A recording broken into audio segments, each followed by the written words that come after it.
त्या हल्ल्याचा आम्ही जाहीर निषेध करतो. विषय एक सामान्य युवा काय मागतो, अरे तुमच्या शाळेत योग्य शिकत नाही, त्या शाळेतलं साहित्य यांनी हैता स्वतःच्या घरी ठेवलं. तो मागणी करतो की माझ्या युवकांना येणाऱ्या शिक्षण पिढीला शिकली पाहिजे, त्यासाठी ते साहित्य शासनानं दिलेलं तुमच्या घरी ठेवलेलं ते शाळेत ठेवा ही मागणी करतो.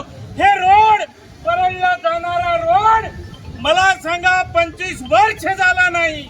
अरे तुम्ही त्या रोडचं श्रेय घेतलं, माकड सुद्धा लाल गाड्या कमी पडला एवढं तुमची गाड लागली.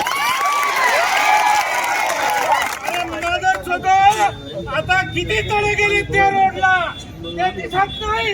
हे टक्केवारीचे तडे आहेत, दुसरे तिसरे नाहीत. अनेक 2-50 ऍक्सिडेंट झाले, तिथं एक माणूस नाही, 1-2 जगावले माणसं. अरे महेशने तिथला व्हिडिओ केला, काय व्हिडिओ केला? हे बोगस काम आहे. हे बोगस काम थांबलं पाहिजे आणि चांगल्या दर्जाचं काम झालं पाहिजे ही मागणी केली. या मागणीसाठी मारहाण, अरे किती लाज वाटली पाहिजे तुम्हाला. प्रत्येक गोष्टीत महेशने सार्वजनिक प्रश्न मांडण्याचं काम केलं, पण तुम्ही ते आवाज दाबण्याचं काम करतायत. 3 वेळेस मारहाण झाली महेशला, 3 वेळेस. अरे ज्यांनी मारहाण केली त्यांच्यावर गुन्हा दाखल झाला पाहिजे. आपण जोपर्यंत गुन्हा दाखल होत नाही तोपर्यंत इथून हलायचं नाही. ती औलाद झक्क्याची मी तुम्हाला सांगतो. गांडीत किती जमायचे बघू आपण, बघायचं नाही. अरे इंग्रजाची औलाद झाली ही इंग्रजाची. अरे तुम्ही आमच्या जीवावर राज्य करता, आमच्याच मताला निवडून येता आणि आम्हाला मारहाण करता. अरे हे खपून घेणार नाही, हे गंगाखेड आहे.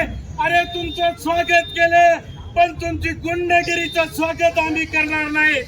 यापुढे सांगतो महेश, तू म्हणला वज्रमोठ रामप्रभू मुंडे तुमच्या सोबत वज्रमोठ, तुमच्या आवाजाला आवाज दिला पाहिजे. तुम्हाला एवढं वचन देतो की इथून कुणी जर असं गुन्हा मारहाण केली तर मारहाण करायला लावणारा पहिला मार खाईल, पहिला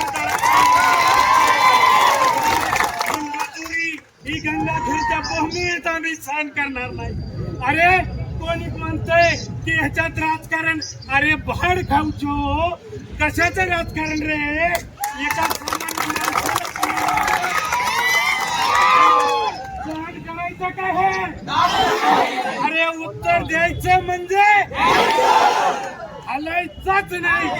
अगो कुणाच्या गाडीत किती दम आहे, तसं प्रशासन झुकत नाही आणि या प्रशासनाचा मत सुद्धा उतरल्या. कोण चलिताई आहे, हे कोण चलित आहे आपल्या सगळ्याला माहित आहे. जोपर्यंत कारवाई होत नाही तोपर्यंत एकाही माणसाने हलायचं नाही. वेळ पडली तर तशाला तसं उत्तर